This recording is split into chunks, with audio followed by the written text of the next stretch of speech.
Hello everyone, this is BIGALSKIx. And this is JTB. And this is Fateful Confrontation Phase 4, the True Dragon Sword clone, here on my quest for 50 million in Ninja Gaiden Black Mission Mode. But what I wanted to show here, just in case people didn't know about this, Mirai's been in a mission, Gamoth's been in a mission, well, Rachel is also in a mission as well.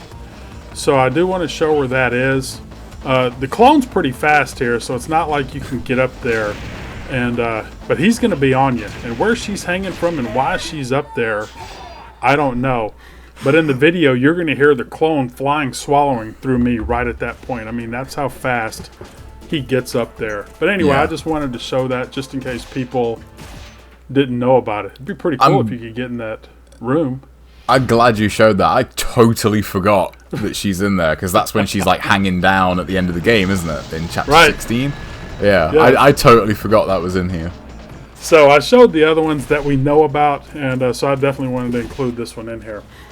So I decided to do this the total easier way that's been known for a long time. The old-fashioned way. Yeah. I'm old-fashioned, so that's old-fashioned. So it's jump X to charge, and then just release the UT, and if everything goes okay, you'll hit just in time, and the last hit will knock him down. But if you notice, it's doing a lot of extra damage. And also, your timing has to be pretty good. It does, yeah. You have to be really on point here. And see, because whenever I landed off to the side instead of the middle. That's the reason he landed next to me. So if he jumps all the way down, the edge, didn't he? Yep. which is, I think, is what he did. Now you got to wait. There is a way to kind of maybe go back and watch him charge, or watch him and see what he's going to do, to where you can charge with the lunar and try to get a single hit lunar UT as he's flipping up. But again, that was too advanced for me. I think you almost want to, as soon as you jump, press X. I think I tried to wait a couple times before I pressed X, thinking that that's what it was, but that's when I ended up whiffing a lot. And if you wait until you hear the second charge of the UT, for the most part, you're going to whiff. It's just something, the timing, you're going to have to learn how to do. And see, I sat there and jumped down to flip back up to get right close to the middle where I needed to be. So this method is tried and true. It stood for years and years and years until Kel came along.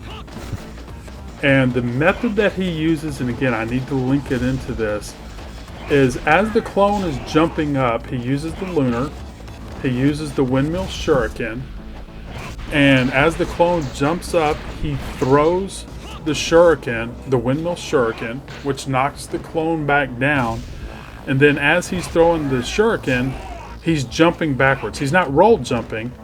So he jumps, throws the shuriken, and then starts the on-landing of the lunar UT. And then when he charges, he releases the UT, and he's able to get, for the most part, I mean, a pretty high success rate, probably 90% or better, a single hit UT off the clone. And I tried that only a few times, and if your timing is bad on the windmill shuriken, it just goes right through him and he lands on the platform with you. I mean, it'll still hit him, it just won't knock him down. Yeah. And I didn't want to put the effort into doing that, because I knew I would make my average by doing this. As long as I didn't like totally screw up and take a lot of hits or take too long or something like that. I knew I was going to make my average. So please watch that if you get a chance. And his video and what he's able to do in the time that he's able to do it, getting the one hit lunar UT, kind of plays into what we were talking about, Fateful Confrontation Phase 2. Yeah. That this is fast right here. There's no jumping around, there's no running around corners, there's no anything. And he was only able to get, I think, like 940 something on this mission, I think. I think it's 940, yeah. And then that Making Games and More actually scored 957. So he's basically scored 1 UT higher than Kel. And so the guy can play. But it goes to prove that in order to get, because he broke 1 million, he would have to do what he did just as fast or faster. And how you could do that in that open area is something that's hard to fathom. Yeah, it is. So, as you can see, I didn't have the greatest run ever, but I still scored 32,000 points higher than what my average was. So I was happy with that method. But like I said, if I took the time, Kel's method, and again, kudos to him for really coming up with that strategy after all these years, scores 200,000 points higher than what I did. I mean, that's how incredible that strategy is. So, and for anyone wondering, that's what put the cumulative total over 59 million. Was that mission? Yeah. Yes. So, going into phase 5 of this, the lunar clone, because I had already beat my average whenever I did it the XY method, and just did it super fast, my score was actually higher than my my average, so I didn't need to play this again. And I'm just showing this. The method in order to get more points is to, jump X to throw a windmill shuriken to knock him back, and you can charge up an ET. Yeah, but it has to be with the Luna. Yeah. And you're, I think the high score on that is like 650. I think, if I remember rightly, it's 658 and change. Yeah, so it's not really, it wasn't worth a lot of points to go through that. Plus, I've tried to stick to my guns other than that one mission where I did it by accident, that if I'd already beat my average, I wouldn't have to play it again. So this was one of those missions. But you can also, I have a couple of ways to beat the lunar clone to just get through it other than the Dobby method. But I think for points, for me, if you can get a good speed run with the XY, because the points aren't that great, trying to farm karma out of it, it's not worth the headache, at least for me. Yeah, I'd agree with that. Yeah, unless you're going for max, it's not really worth the bother. Because you still have to be really, really fast with the jump X windmill shuriken method. You still have to do that virtually no mistakes to get in the 650 range. Yeah, and also, the closer he gets to the wall, the less room you have, because that X, the windmill shuriken's going to hit, it's going to be closer, so it's going to hit him into the wall faster, which means you're going to land faster, which means that you're going to have to know when, based on the distances, when to do your on landing. Because if you miss, you've already kind of messed up. Yeah, exactly.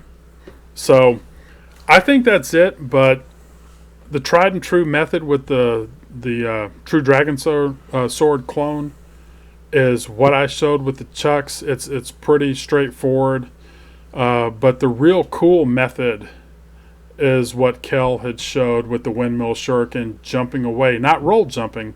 I'm pretty sure it's jumping away. And, yeah, I think it's jumping away. And there is a big difference, even though that sounds pretty obvious, in roll jumping versus jumping. And Captain Obvious, I guess, but you'd be surprised at how some people think, at the end of the day, hey, whether I roll, jump, or jump, it's the same thing because it's a jump, but yeah, that's not the case. So I believe that's it for this row. I'm getting pretty close to 49 million.